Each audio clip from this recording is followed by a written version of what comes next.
Hello, I am Michelle Shelton, Principal Consultant and Speaker on Diversity, Equity, and Inclusion, specializing in race and gender relations. It is a pleasure to be here today to speak with you about diversity, equity, and inclusion, as I have spent over 20 years in the field working in everything from civil rights enforcement to strategy development and consulting. Currently, companies are reevaluating how they look at race within their corporations. There have been a number of issues that have come to the forefront with respect to racial justice and protests that have been erupting across the world. Also, they're looking at issues related to gender.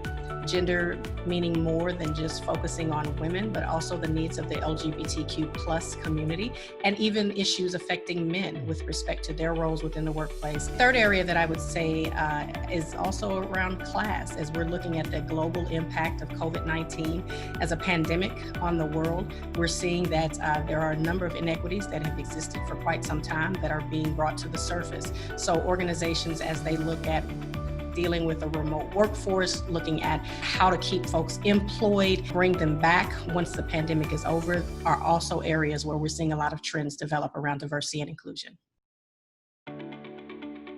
The most significant factor contributing to diversity and inclusion in the workplace, without a doubt, is CEO engagement. Engagement from the top leader within the organization. Often, diversity officers, diversity initiatives are placed within human resources, and they're looked at by an individual who may receive a title as specialist and who focuses on those areas. But when you have CEOs engaged around diversity and inclusion, it sends a different message. It sends a message that this is about more than just the people in the organization, which diversity and inclusion is once you really understand what the function is. You know, it focuses on people, processes, and procurement.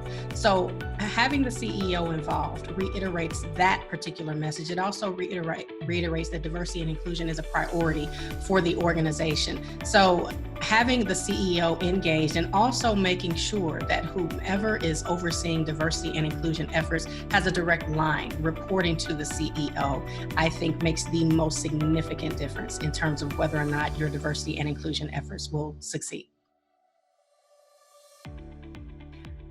In order to do better with recruiting and supporting a diverse workforce, companies have to absolutely be intentional. Intentional around first assessing their internal culture to ensure that the diversity that is represented there is already being supported.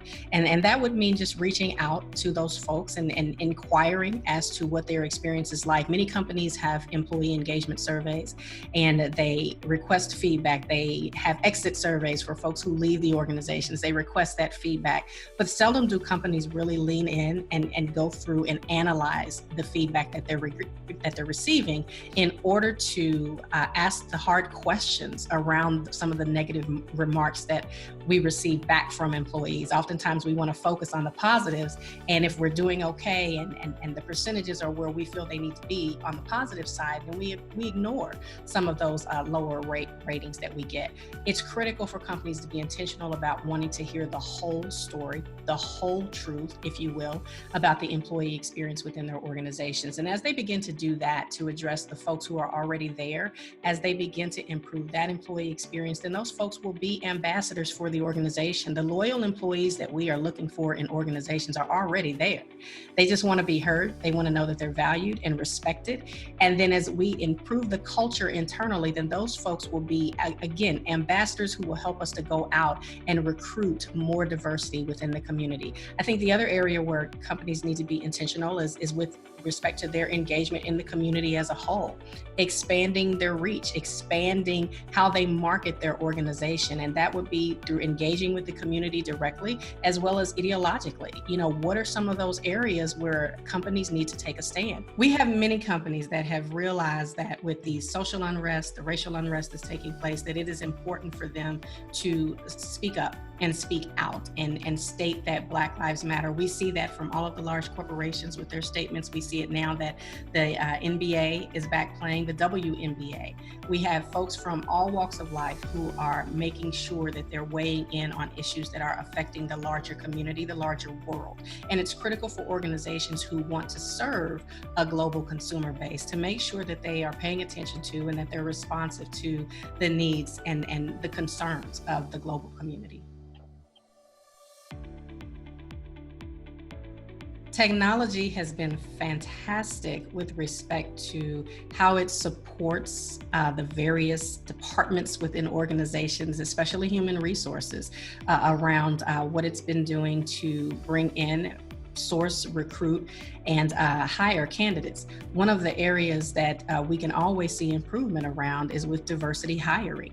And I think that, different programs such as what's offered through Talenya can help companies and organizations be able to make sure that their efforts are much more intentional around bringing in diverse applicant pools. I think that technology has been extremely beneficial to organizations with respect to how you manage the overall employee experience with regard to creating opportunities for folks to be able to do a better job with managing performance, developing career tracks, providing leadership development, if you will, opportunities for folks as they're considering how will they retain their high potentials and make sure that they transition into promotional roles. And I think one of the greatest gains that technology has provided with respect to diversity and inclusion is giving employees a voice. Technology has been wonderful in terms of supporting ERGs, employee resource groups, and making sure that employees have opportunities to weigh in on everything from their performance evaluations, where they're no longer just sitting across the desk waiting for their manager or their supervisor, if you will, to tell them what they think, but they're able to engage around 360 feedback and provide, certainly their responses through technology. And then also the way they're able to stay in touch and communicate with one another across the organization. It's especially beneficial to global organizations. So technology is critical.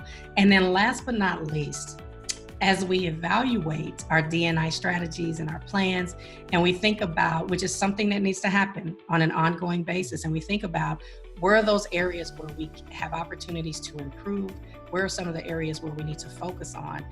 Technology provides the analytics that are necessary in order to continue to create the business case for diversity in organizations, and again, provide us with the data that's necessary for us to think about how are our DE&I strategies impacting the bottom line, how are we getting the best return on investment.